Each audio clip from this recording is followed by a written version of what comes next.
You are listening to Fantha Tracks. Well, I know she's in, what do you call it? Don't you know people change? You can know your way. Bridesmaids, isn't it? Bridesmaids. So Okay. Well, he'll be able to cut that bit out, or he's just going to leave it in and embarrass us. Here we are pretending to be professional, but you know. Yeah. Rolling. Don't use any of this. Don't. Okay, carry 3. Hi.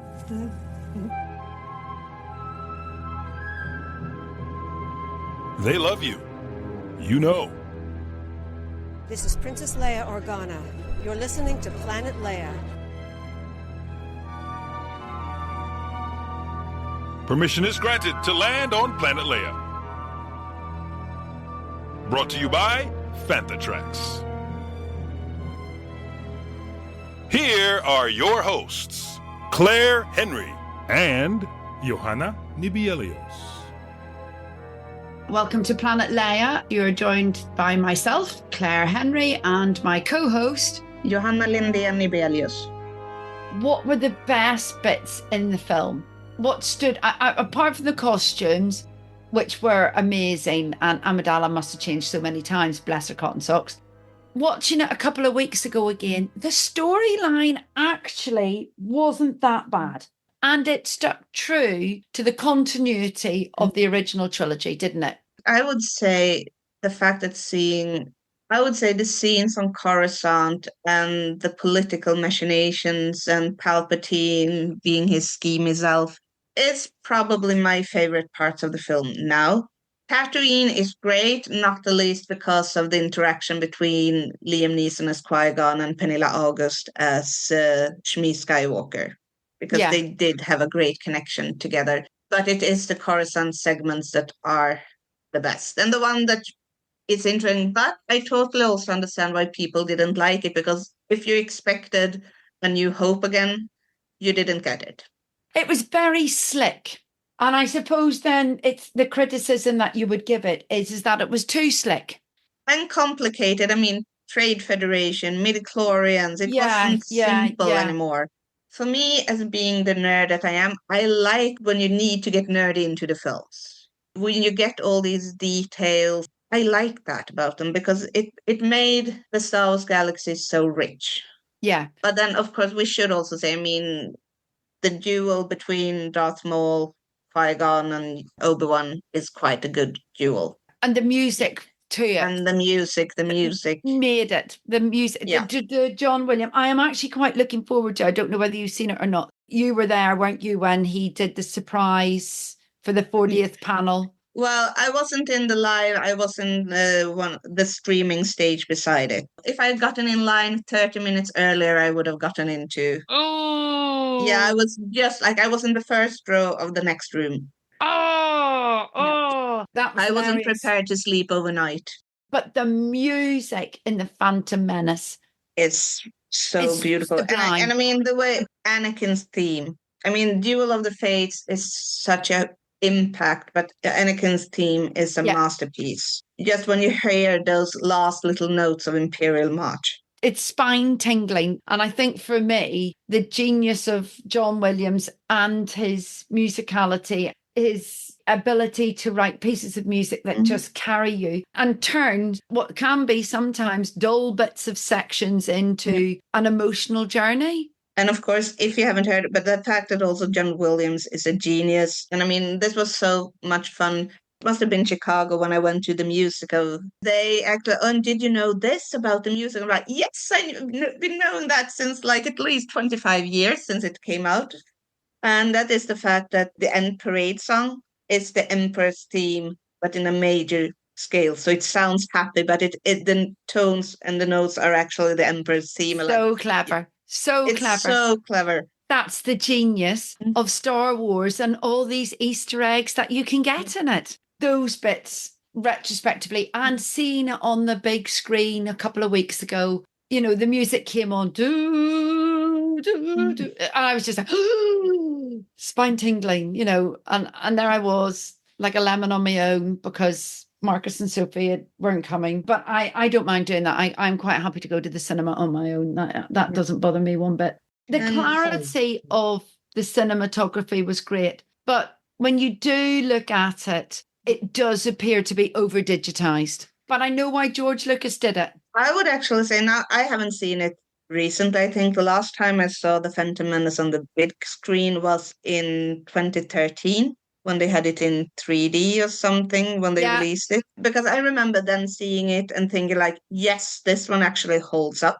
The effects doesn't look old. It did and it didn't. It was an interesting one watching it again. It did in that I looked at it in admiration of, well, that was done nearly 25 years ago and it's still not too bad, but felt a little bit floppy, shall we say. That's the best way to describe it. It was of its time. It was the leader of films in the late 90s. It started that trajectory of other films using it. Gone is green screen, and here are these big giant IMAX. And in that way, it was just as revolutionary as when A New Hope come, that you can see other films from 99 that has aged a lot worse than The Phantom Menace has. The other thing, when you look at it, is the amount of actresses in it that have really risen through the ranks now. I mean, Ewan McGregor and Liam Neeson were the big stars, but you can't take away the fact that you have Keira Knightley as the decoy. And that brings me into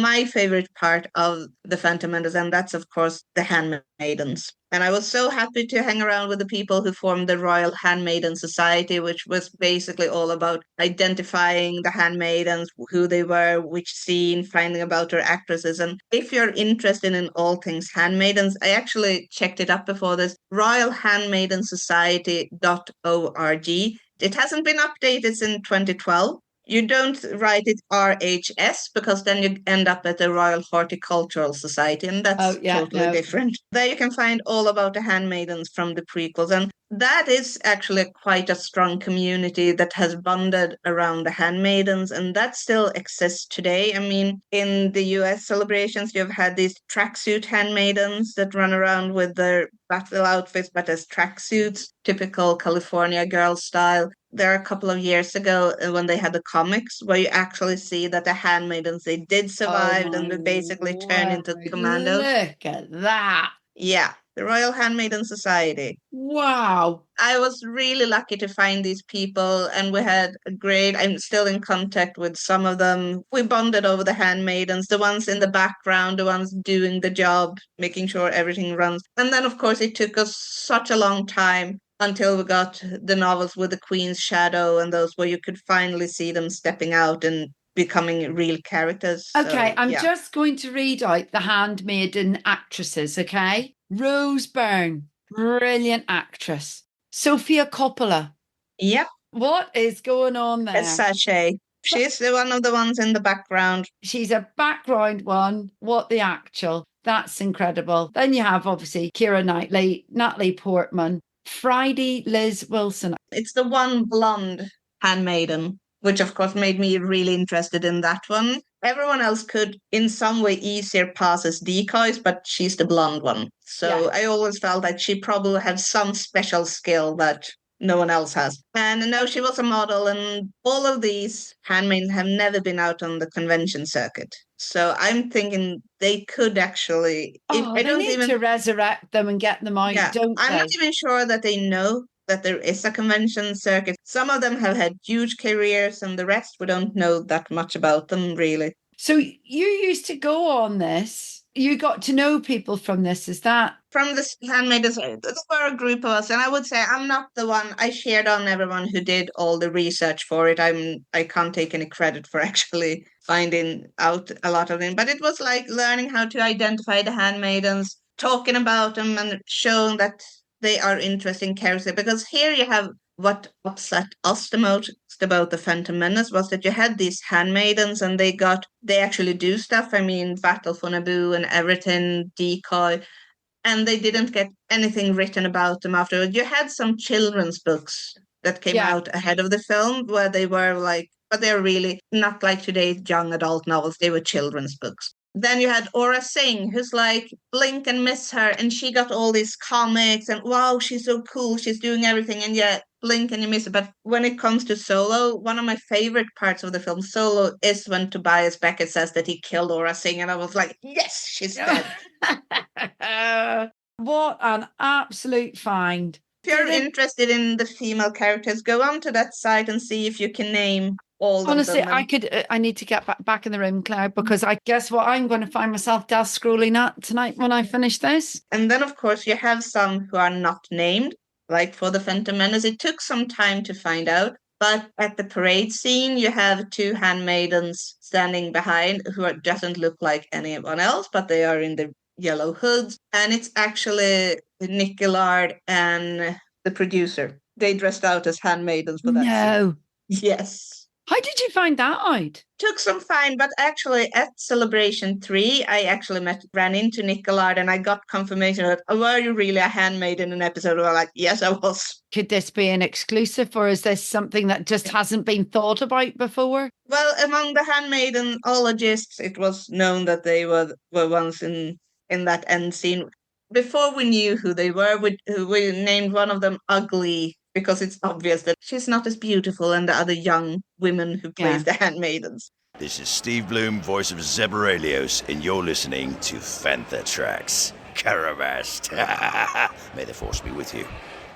Ewan McGregor, Liam Neeson, Jake Lloyd, Natalie Portman, Ian McDermott, Keira Knightley, Ahmed Best, Ray Park. You know, we kind of all know them. You know, Anthony Daniels, Kenny Baker. But then you go into the realms of Brian Blessed. I mean, brilliant. Gordon's alive. Samuel L. Jackson, Terence Stamp, who I absolutely loved in Priscilla, Queen of the Desert. Loved. Pernilla August, Hugh Corshey. Now, for people in England, we know him from Casualty, a very long-standing medical drama. Andy Secombe. It says here Rick McCallum played in Naboo Courtier. Yeah. Frank Oz. But here's another one for those who have watched The Crown. Prince Charles. Dominic West. Yep. Celia Emery. I love her. Great actress. I'm just like looking at it going, yeah, I know him. Yeah, I know her. Oh, I know her. And I mean, some of them have really hit it big afterwards, after the Phantom Menace. But you can see that they were young. They were in that they could get casted in a film. Now, personally, I think that Sofia Coppola, they were probably talking about like, hey, can I have a role? Do you want to have a role in Star Wars? I wouldn't be surprised if, I mean, since everyone knows that George Lucas is a family friend, so. Oh, absolutely. I mean, I think George Lucas's daughter was in it as well. She's a little girl, the girl who's on Tatooine, who's teasing Anakin that he can't get his pod racer. One of those girls. Her? That's her. Yeah, I didn't know that. You see, you can tell that this is your film because you know so much about it. You know, more for me. This is like a journey for me in many ways. For everything in one location, daily news, reviews, interviews, podcasts, video and social media feeds, bookmark panthertracks.com for Star Wars news 24/7, 365.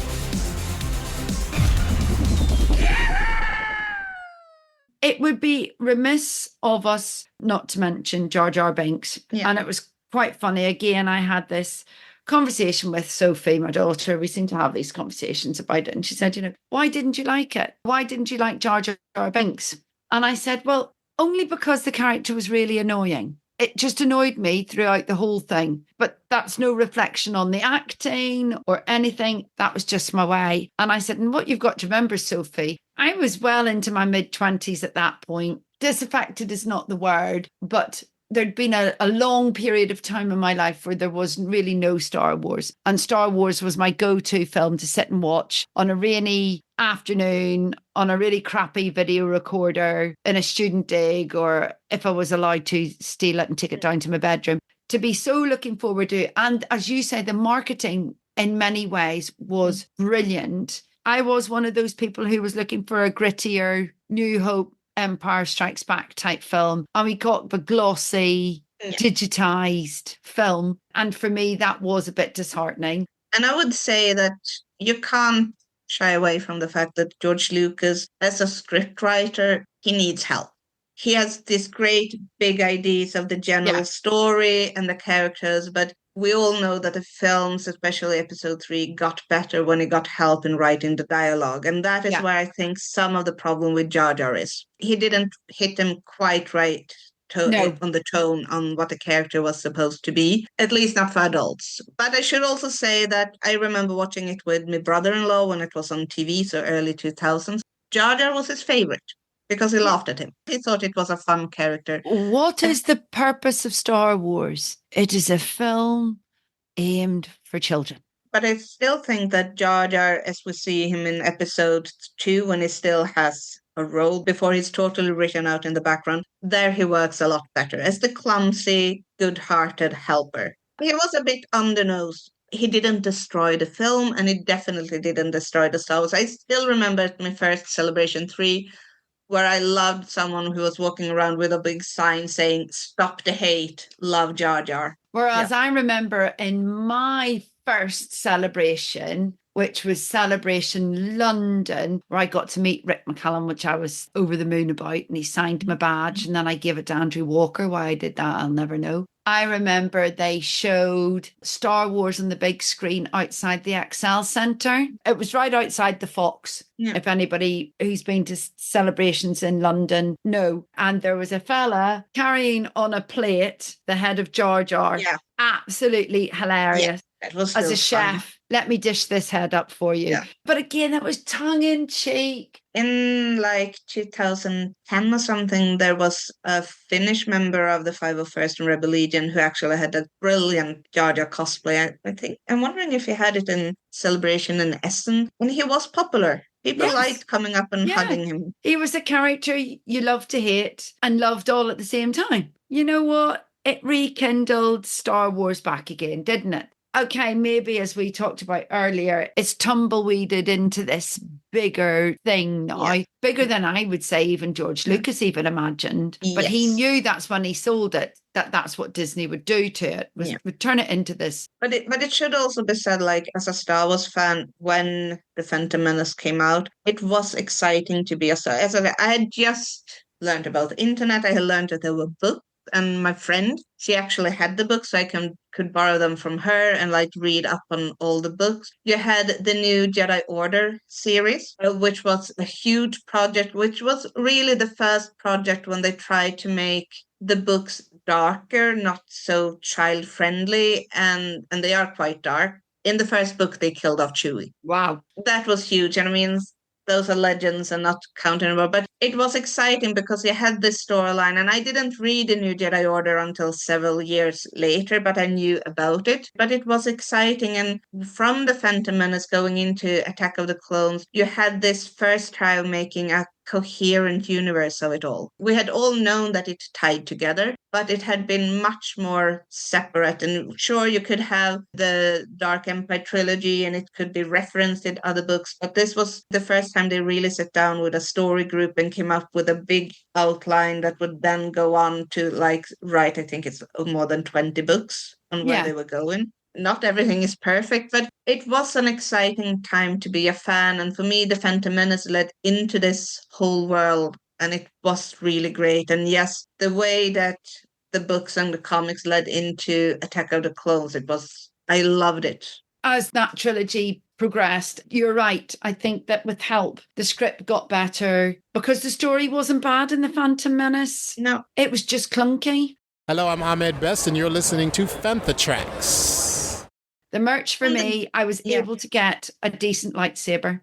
That was, for me, was the best bit. I think that was when I got my first proper, decent lightsaber. Now, when you look at it compared to the ones that I've bought recently, like last year when we were in Florida, it was sophisticated at its time. It made the noise. It lit up blue. It looked brilliant. And it had a lovely metal hand. And it was brilliant. And my 12-inch Padme doll still has first stage on my small collection shelf. But it's things like that, isn't it, that make it? It rekindled, in a way, my journey back into Star Wars, because I had that university bit where it kind of faded away. But again, my move to England brought me back into Star Wars too, because my first Star Wars convention actually wasn't Celebration. It was London Film and Comic Con, and it was held at Earl's Court. And there was David Prowse, Anthony Daniels, Kenny Baker, Carrie Fisher, all together beside each other. No queue, £12.50 for a photograph. Yeah. We had a chat, and if anybody looks at my Irish Geek Girl profile on Instagram, that's the first photograph that I had taken ever with Carrie Fisher. That London Film Comic Con. I just got married in July 99. That following summer 2000, that's when I went, and they were all there. I think the most I paid was for Carrie Fisher, and I think it was maybe £12 or £15. Yeah, we had those local science fiction conventions, and it was like I traveled all over Sweden to go to them. And when they were in fairly local, if you put up posters, you could get free autographs. So that's how I got Kenny Baker, I think Anthony Daniels, Dave Prowse. So we didn't get Carrie Fisher, but we had those who were like on the convention circuit already at that time. I think Carrie Fisher was a big coup for them. Yeah, she was too big for this. But I don't think she was, in a way, because for the small Swedish convention, she was too possibly. big. But this wasn't big. This was in a really small hall in Earl's Court, and now you just wouldn't have contemplated it. Now, my experience of watching it is quite different.